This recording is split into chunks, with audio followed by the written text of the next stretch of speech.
هذه الشجرة فتكون من الظالمين۔ ہم نے کہا تھا اس درخت کے پاس نہیں جانا، لا تقربا، قریب تک نہیں جانا، کھانا تو بڑے دور کی بات، قریب تک نہیں جانا۔ فتکونا من الظالمین، ایسا اگر کر لیا تو اپنی جانوں پہ ظلم کرنے والے بن جاؤ گے۔ پھر مجھے گلہ نہ دینا، مجھ سے شکوہ نہ کرنا کہ یا اللہ ہمارے ساتھ کیا کر دیا۔ فتکونا، تم دونوں میاں بیوی، اما حوا ابا آدم، فتکونا من الظالمین۔ اللہ اکبر۔ پھل کھا لیا، فبدت لہما سوآتہما، اس گناہ کا اثر کیا ہوا؟ فبدت لہما سوآتہما، جنت کا نورانی لباس اتر گیا، ایک نور کا پردہ تھا، ایک نور کا لباس تھا۔ اس گناہ کا اثر یہ ہوا فبدت لہما سوآتہما، ان کا وہ نور کا پردہ ہٹ گیا، ان کی شرمگاہیں ظاہر ہو گئیں۔ فطفقا یخصفان من ورق الجنہ، یہ نیچر ہے انسان، یہ انسان کی فطرت ہے بھائی۔ یہ فحاشی، یہ عریانی، یہ انسان کی فطرت نہیں ہے۔ اور جہاں بھی انسان اپنی نیچر اور فطرت سے ہٹا، انسان نے نقصان اٹھایا۔ فطفقا یخصفان من ورق الجنہ، جب یہ شرمگاہیں ظاہر ہو گئیں، اب اس کو چھپانا بھی ہے، وہ نور کا پردہ ختم ہو گیا۔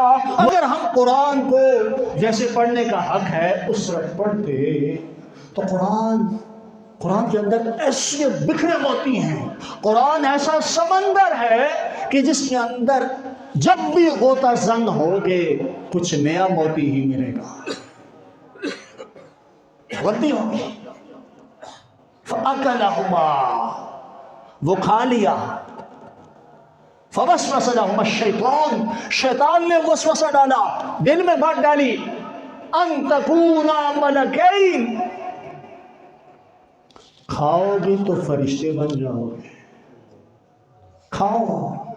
تمہیں اس لیے روکا ہے اللہ نے کہ تم فرشتے نہ بنو، لہذا کھاؤ، فرشتے بن جاؤ گے، فرشتے بن جاؤ گے۔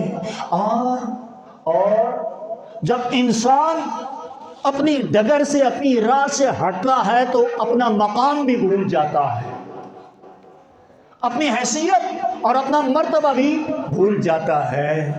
اب آدم علیہ السلام کو یہ یاد نہیں رہا کہ فرشتے بننے کا فائدہ کیا ہوگا۔ دیکھیں نا بھائی، فرشتہ بننے کا فائدہ کیا ہوگا؟ ہم تو فرشتوں سے افضل ہیں، کیوں؟ فرشتوں نے ہمیں سجدہ کیا ہے، فرشتوں نے ہمیں سجدہ کیا ہے۔ اب ساجد اعلیٰ ہوتا ہے یا مسجود اعلیٰ ہوتا ہے؟ جو سجدہ کرنے والا ہوتا ہے وہ، یا جس کو سجدہ کیا جاتا ہے وہ زیادہ اعلیٰ ہوتا ہے؟ جس کو سجدہ کیا جاتا ہے وہ زیادہ اعلیٰ مقام والا ہوتا ہے۔ آدم علیہ السلام کو یہ یاد نہیں رہا کہ یہ وہ فرشتے ہیں جنہوں نے ہمیں سجدہ کیا ہے، یہ بات بھول گئے۔ ان تکونا ملکین، یہ کھاؤ گے تو فرشتے بن جاؤ گے، پچھلی بات بھول گئے، کھا لیا۔ واہ میرے مولا، واہ میرے معلم اول، تو نے کیسی تربیت کی۔ ہم اپنی غلطی کا ازالہ کیسے کریں؟ کوئی ایسے الفاظ کا چناؤ، کوئی ایسی ترتیب جس سے ہمارے اس گناہ کا ازالہ ہو۔ اب اللہ نے وہ ازالے والے الفاظ بھی سکھائے۔ فَتَلَقَّى آدَمُ مِن رَبِّهِ، دوبارہ رجوع کیا اللہ کی طرف، اللہ کے سکھائے ہوئے الفاظ کے ساتھ کیا کہا؟ ربنا ظلمنا انفسنا۔ دنیا کی سب سے پہلی دعا، دنیا کی سب سے مؤثر ترین دعا آدم علیہ السلام کو اللہ نے سکھائی، وہ دعا ربنا ظلمنا انفسنا۔ اے اللہ تو نے تو ہمیں سمجھایا تھا، تو نے تو ہمیں بتایا تھا، اے میرے الہ غلطی ہو گئی، ربنا ظلمنا، الہ ہم سے زیادتی ہو گئی، تیرا کچھ نہیں جائے گا، ظلمنا ہم نے اپنے آپ پہ زیادتی کر دی، ہم نے اپنے آپ پہ ظلم کر دیا، اپنی جانوں کو تباہ کر ڈالا، فَإِن لَّمْ تَغْفِرْ لَنَا، سب کو سبحان اللہ، فَإِن لَّمْ تَغْفِرْ لَنَا، بخشنے والا تو، معاف کرنے والا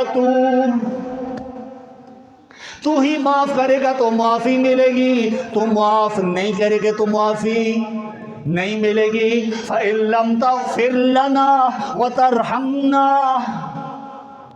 اس گناہ کو معاف کر دے، وَتَرْحَمْنَا، او میرے اللہ، او ہمارے رب، ترحمنا، آئندہ بھی ہم سے خطائیں ہوتی رہیں گی، تو ہی رحم کرتا رہے گا۔ اگر تیری جانب سے رحمت کا معاملہ نہ ہوا، لَنَكُونَنَّ مِنَ الْخَاسِرِينَ، بندہ بڑا نقصان اٹھانے والا بن جائے گا۔ سب سے پہلی دعا، سب سے پہلے الفاظ میرے رب نے سکھائے، سب سے پہلے بندے نے اپنی زبان سے ادا کیے،